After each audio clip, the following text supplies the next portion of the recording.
Aquaman and the Lost Kingdom was pretty cool. It was pretty cool. I kind of like this movie.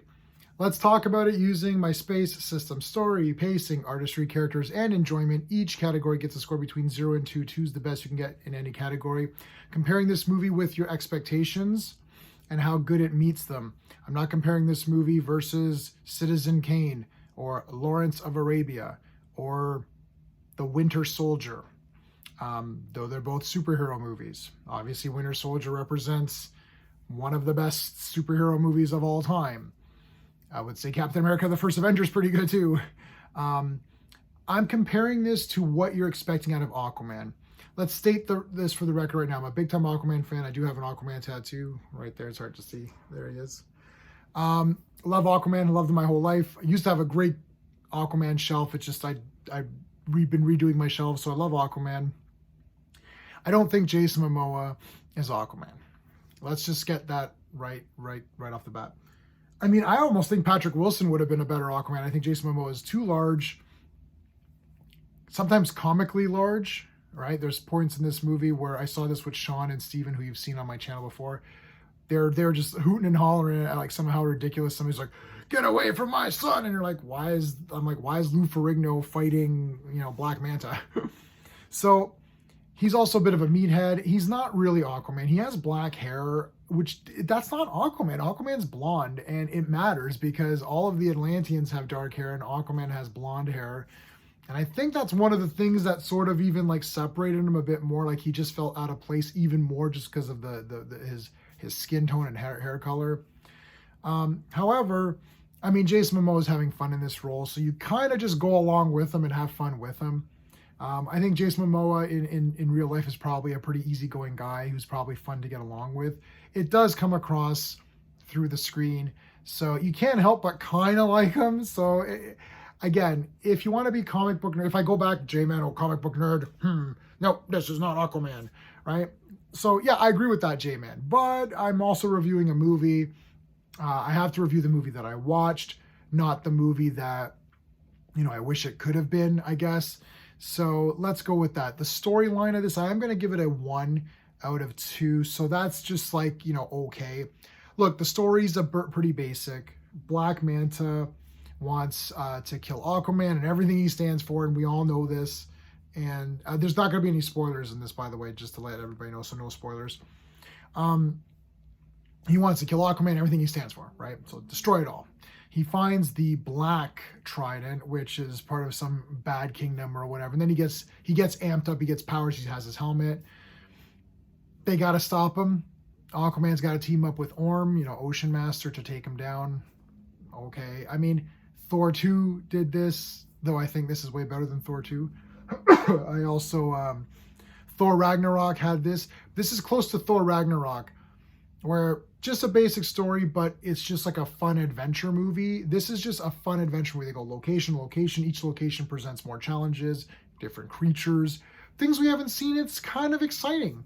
But the story is not anything that's going to really, make you think or be like, wow, that was great. Or it's not as intricate as like a Winter Soldier or something like that. It is more like a Thor Ragnarok. It's just a fun kind of adventure movie, and you can kind of look at it like that. So I do have to give it a 1 for the story. For the pacing, I'm actually going to give it a 1.5. I thought it was pretty good. I guess you could always trim a little bit, make it a little bit shorter. I always think adventure pictures should be, I don't know, like 100 minutes or something. Like, why is this going on this long? But there's a lot that happens here, and I wasn't bored, but I still think we could have trimmed it a little bit just to keep the flow going a little bit quicker. So I'm going to give it a 1.5. Now I'm not going to give it a 2. But still, the pacing was pretty good. Wasn't bored. I liked it. The artistry, I'm going to give, I was going back and forth between a 1.5 and a 1. The thing is that I like the score, and I like the Aquaman 1 score as well, which I actually bought on CD. I'll probably buy this score as well. I don't like the music choices. It feels like they're trying to do a James Gunn. In fact, they even took some songs that were from James Gunn movies, and you're like, why are you putting this in here? These are the song choices, not the actual score. The score is pretty good. So I'm digging it for that. I saw this in IMAX 3D, and my IMAX 3D is notorious for being dark. Quantumania may as well have been called the dark zone because I didn't see anything in that movie. This movie is very dark. Do not see this in 3D. My 3D was awful. I don't know if I should fault the movie. This is where I'm at now. If I fault the movie, I'm going to take another half point off and give it a 1.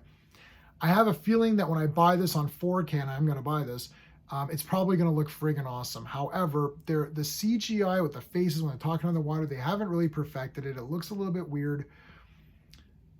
Gosh, I'm going to give it a 1.5. I think there's a lot of cool visuals that you're like, wow, that was really neat. And the costumes are wicked. Aquaman's like shiny armor looks awesome. Black Manta's the friggin' best, man. He looks damn awesome. So he's got the gear and he's got different ships, a lot of cool vehicles. So I'm going to give it a 1.5. I'm going to ding it a little bit for some of the darkness, which I think might be corrected at home, but also some of the CGI. Like when it's all CGI, it's just going to be a bit weird. It's almost like a cartoon. So when it goes to live action, you're kind of like, but 1.5. Speaking of art, I do want to mention my channel sponsor, which is beardedshirts.com. They do these great shirts for DC and Marvel. They got a lot of Legion of Superhero stuff, and that's how I found them. And check out this shirt. This is a print all over shirt. So awesome. They've got so many of these. They look really cool and they fit well. They always have sales on. And if you are a channel member, if you are a Legionnaire, then you are entered into a draw. Every month, one Legionnaire will win a shirt from beardedshirts.com. Tell me the shirt you want, we'll send it to you. That's it. Easy as that.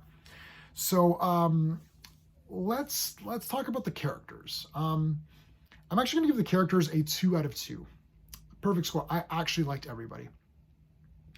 Amber Heard is in this movie as Mara. I actually liked her as Mara in part 1, and I like her here. She's in it a lot. So is Dolph Lundgren, who's awesome. Martin Short has a character who's great. I like Nicole Kidman in this movie. I liked Orm. Patrick Wilson was good. Aquaman was pretty good.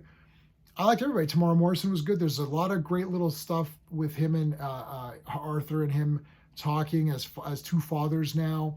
Some really good stuff there. I like a lot of the stuff with the brother. There's a lot of cool little funny things. There's a moment here, and this isn't a spoiler, but they're on the surface world, and Aquaman's like, oh, you haven't eaten any surface food? He's like, oh, I don't know. And Aquaman finds like a roach, and he's like, here, we eat these, and to make him look like an idiot.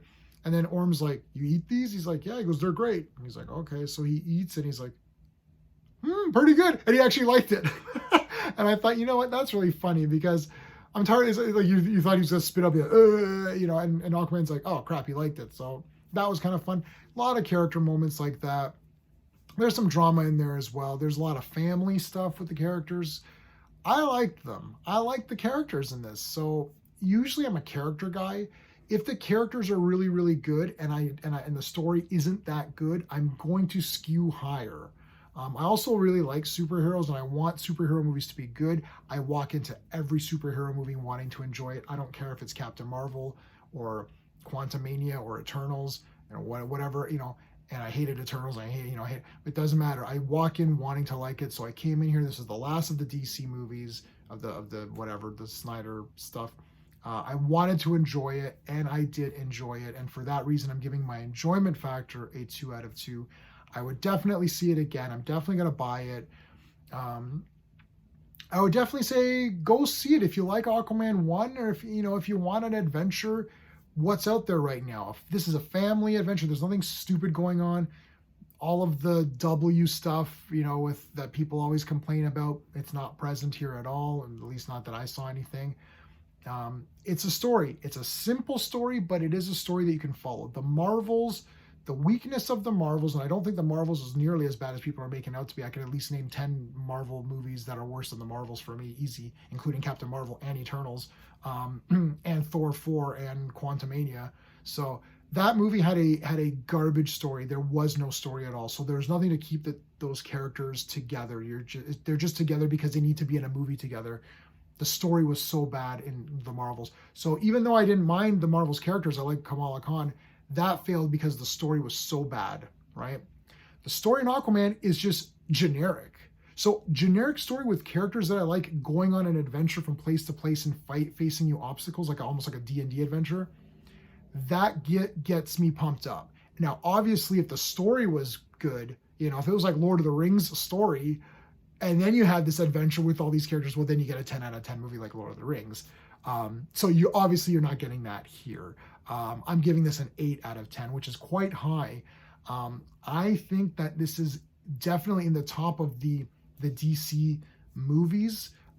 Though there's been a lot of them that weren't that good. So I don't even, maybe I'll do a ranking of all of them. And my ranking is going to probably piss off a lot of people because I'm going to be ranking some really low. There's ones that you would want me to rank low that I'm going to rank high. And there's ones that you want me to rank high that I'm going to rank low. But for Aquaman, I think it's an 8 out of 10. I thought it was a lot of fun. If you like my space rating system, please like the video, share it, consider subscribing, and if you want to join as a Legionnaire, we only have one membership tier right now, and you will be open for the draw for the shirt from beardedshirts.com. So I appreciate hearing from everybody on this one. I want to know what everyone thinks about Aquaman. Let me know in the comments below. All right, until next time.